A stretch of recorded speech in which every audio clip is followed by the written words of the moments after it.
श्री कृष्ण। भगवान के परायण होने से तो इंद्रियां वश में होकर रस बुद्धि निवृत्त हो ही जाएगी, पर भगवान के परायण न होने से क्या होता है, इस पर आगे के 2 श्लोक 62 और 63 में भगवान कहते हैं।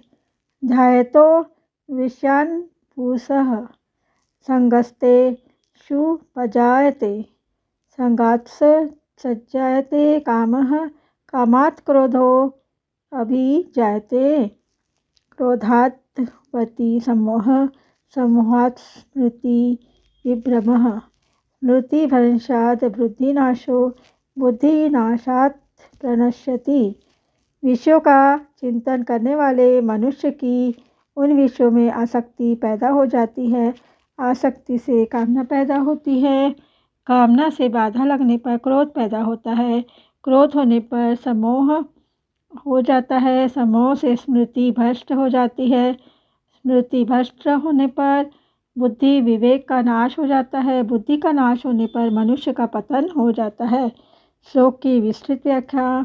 ध्यायतो विषयान् पुंसः संगस्ते शुपजायते, मतलब भगवान के परायण न होने से, भगवान का चिंतन न होने से विषयों का ही चिंतन होता है। कारण कि जीव के एक तरफ परमात्मा है और एक तरफ संसार है। जब वह परमात्मा का आश्रय छोड़ देता है तब वह संसार का आश्रय लेकर संसार का ही चिंतन करता है, क्योंकि संसार के सिवाय चिंतन का कोई दूसरा विषय रहता ही नहीं। इस तरह चिंतन करते करते मनुष्य की उन विषयों में आसक्ति राग प्रियता पैदा हो जाती है। आसक्ति पैदा होने से मनुष्य उन विषयों का सेवन करता है।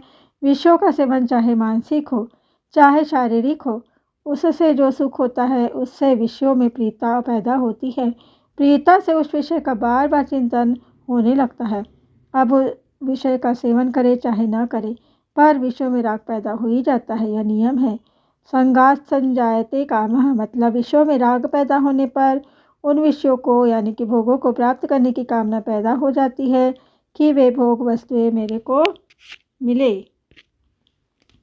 कामात् क्रोधो अभिजायते, इसका अर्थ है कामना के अनुकूल पदार्थों के मिलते रहने से लोभ पैदा हो जाता है और कामना पूर्ति की संभावना हो रही है, पर उसमें कोई बाधा देता है तो उस पर क्रोध आ जाता है।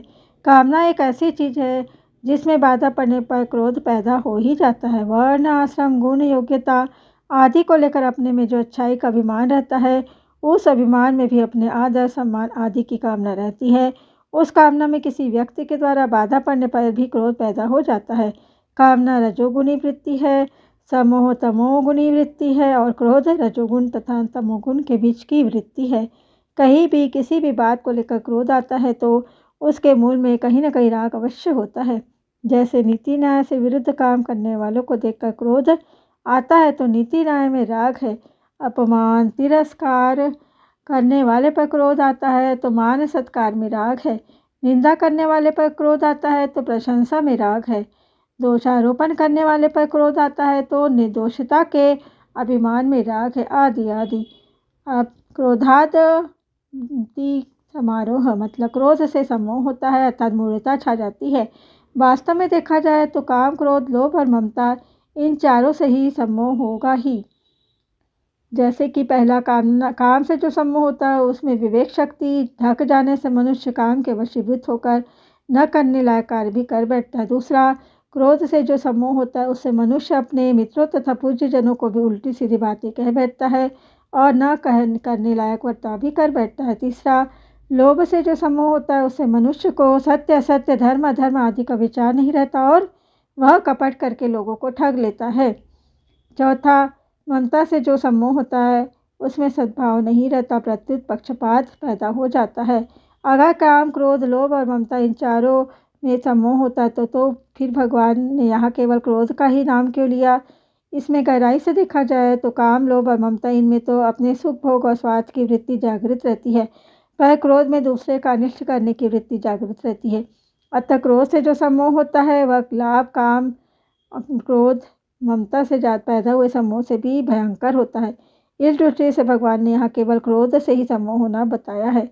अब सम्मोहात् स्मृति विश्रा विभ्रह, मतलब मूर्छा छा जाने से स्मृति नष्ट हो जाती और शास्त्रों से, सद्विचारों से जो निश्चय किया था कि अपने आप को ऐसा करना है, ऐसा साधन करना है, अपना उद्धार करना है, उसकी स्मृति नष्ट हो जाती है और उसकी याद नहीं रहती।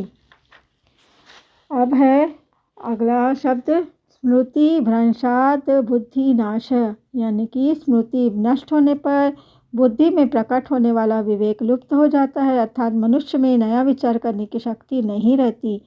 बुद्धि नाशात प्रणश्यति, मतलब विवेक लुप्त हो जाने से मनुष्य अपनी स्थिति से गिर जाता। तो इस पतन से बचने के लिए सभी जो है साधकों को भगवान के परायण होने की बड़ी भारी आवश्यकता है। यह विषयों का ध्यान करने मात्र से राग, राग से काम, काम से क्रोध, क्रोध से सम्मोह, सम्मोह से स्मृति नाश, स्मृति नाश से बुद्धि नाश और बुद्धि नाश से पतन, यह जो क्रम बताया है इसका विवेचन करने में तो देरी लगती है, पर इन सभी वृत्तियों के पैदा होने में, उससे मनुष्य का पतन होने में देरी नहीं लगती। बिजली के करंट की तरह ये सभी वृत्तियाँ तत्काल पैदा होकर मनुष्य का पतन करा देती है। जय श्री कृष्ण।